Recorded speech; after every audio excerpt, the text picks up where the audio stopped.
Namatay ang isang umano'y tulak ng droga matapos ng manlaban sa mga pulis sa buy-bust operation sa Urdaneta City, Pangasinan.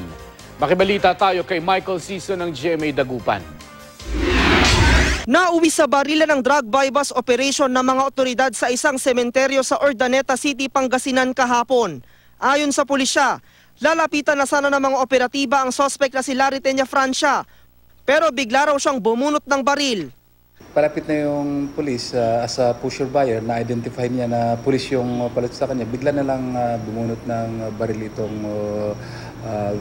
suspect natin, tapos pinaputukan yung ating mga police. Sa nangyaring barilan, tinamaan ng suspect sa dibdib.